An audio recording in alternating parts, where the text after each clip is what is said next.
Welcome back to another technical deep dive here in the debug zone. Today we're tackling a big question and breaking it down with insights from other users. Hopefully this clears up some misconceptions and helps you get the answer you need.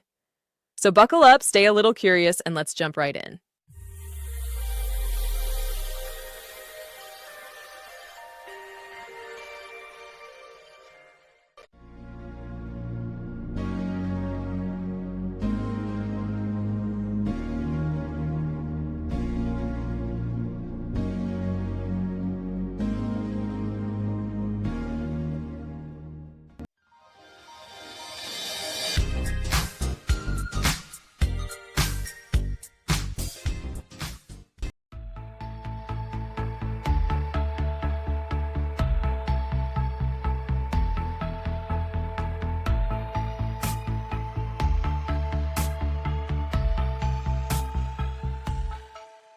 And that's a wrap.